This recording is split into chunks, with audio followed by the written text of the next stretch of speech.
Socialization in Childhood, page 36. Evidence for the importance of socialization. The importance of socialization is demonstrated if we look at what happens when children are deprived of human contact. The cases we shall examine illustrate different degrees of exclusion from culture and include examples where children have been partially deprived of what a culture has to offer, as well as those extreme cases of children who reputedly have been reared in the wild by animals. Remember, this textbook is quite old, and there are a lot more recent cases of children who haven't been socialised in the way that we would expect. Not least the case in Austria a few years ago, where the children were all living in the cellar below the house. So there are plenty of these that you can research to get slightly more updated versions of these types of stories. In the United States in the 1940s, two girls, Anna and Isabella, were separately discovered who had been living in almost total isolation from human contact. In both cases, the girls were illegitimate and had been hidden away because the parents and grandparents were ashamed. The girls were discovered at around the same age of development, 6 years. Neither girl could walk, talk, or both had great difficulty in anything that was explained to them or done for them. After taken into care and looked after, Anna and Isabella made good progress, learning to feed themselves and to speak a few sentences. This would seem to demonstrate the essential role played by the environment and the education in the stages of child development. Okay, now, children copy, that's the first thing that they do. So if they're not seeing those things happening in front of them, then they're not going to realise that that's what they have to do. There are also several cases of children who reputedly had been raised by animals. One of the best documented concerns the so-called wolf children of Midnapore. Two females, aged 2 and 8, were reportedly found in a wolf den in Bengal in 1920. They walked on all fours, preferred a diet of raw meat, and lacked any form of speech. Whether these children had been raised by wolves or simply abandoned and left to their own devices in the forest is unclear. Okay, but their behaviour would suggest that that's what they learned by watching something else. Okay, so walking on all fours then makes us think that we're turning to some sort of animal. In 1978, another well-known case came to light when a boy of about 5 was discovered playing in the Africano forest in India. He hid from people and would only play with dogs. At night, Shamdev, as the boy was later named, grew restless, and it was necessary to tie him up to stop him going out to follow the jackals that prowled around the village at night. If people cut themselves, he would smell the blood and rush across to it. His favourite food was chicken. He caught them, killed them, and ate them raw. Again, I think this is a really interesting thing as well, that, you know, we worry so much about cooking our food properly and avoiding food poisoning, and yet obviously this boy's constitution could cope with having raw food. So in fact, do we make ourselves more vulnerable by the things that we do to socialise ourselves? Such examples indicate that socialization involving prolonged interaction with adults is essential, not only for fitting new members into society, but also to the process of actually becoming human. However, they may also lend support to the idea that the capacity to be socialized and to be human has a genetic basis. The cases of Anna and Isabella in particular would seem to suggest that most human characteristics are virtually resistant to obliteration by even the most deprived early environments. The girls made good progress in developing human characteristics and skills once they were exposed to an intensive socialization process. It is difficult to see how this could have been achieved where environmental factors the only influence on behaviour. In some way, the capacity to learn language and to interact successfully with others would seem to be part of what we inherit from our parents. In other words, it has a basis in nature, though of course it also requires nurturing in an appropriate environment to bring these potentials to fruition. If you remember, we talked before about how sociologists prefer the concept of nurture to nature. They feel that the socialization process that people go through is the nurturing that develops the human and the individual.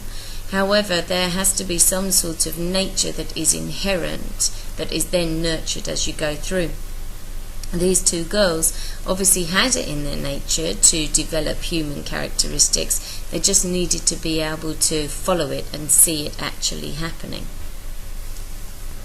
The construction of social identities. The cases of children brought up with little human contact illustrate the importance of socialization in acquiring general human characteristics, such as the ability to communicate using language. However, socialization is also important in shaping the particular identities that each person acquires during his or her lifetime. These identities are linked to the performance of particular roles, such as male-female, child-adult, member of a cultural or occupational group, etc. Okay, so we have different identities depending on the groupings that we belong to as well. A conventional assumption is that social identities reflect natural differences between people. Thus, it may be assumed that playing with toys and seeking the attention of adults are forms of behaviour that infants are naturally predisposed towards. The process of growing out of childhood and maturing into an adult is also often seen as something that happens automatically to people once they reach a certain age. Yet these common sense assumptions run up against the problem that there is considerable cultural diversity in the behaviour patterns of infants.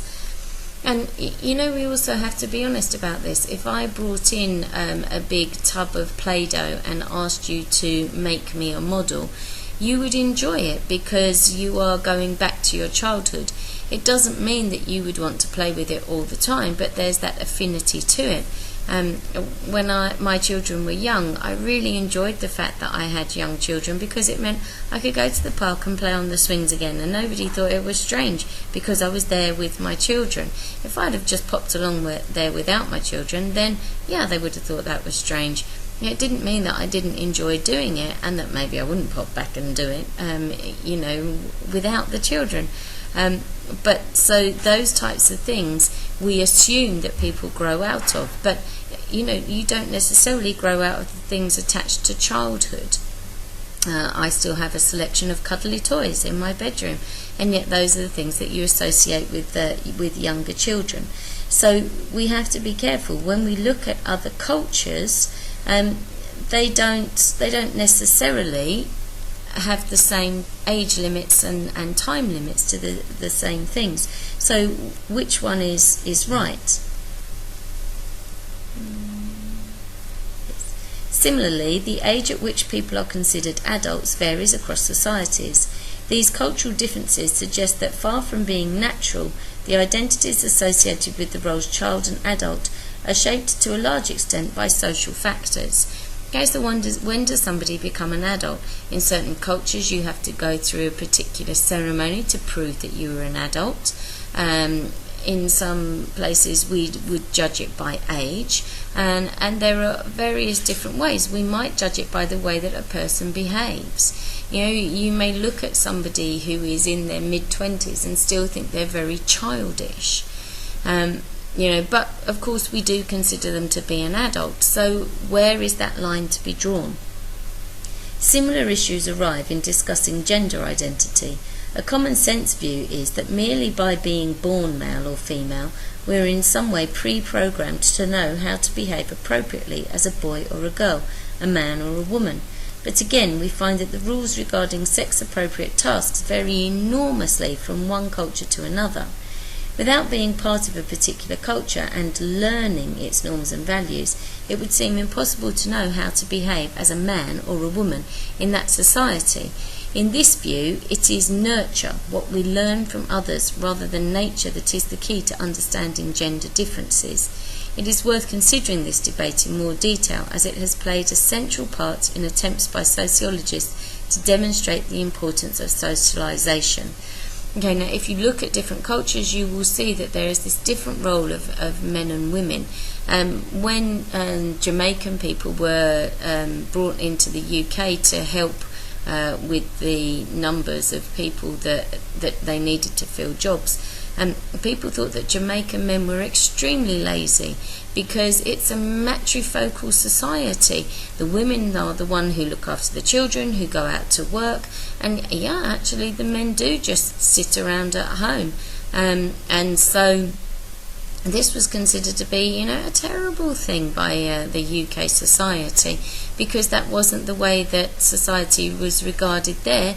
There it was that the men were the breadwinners.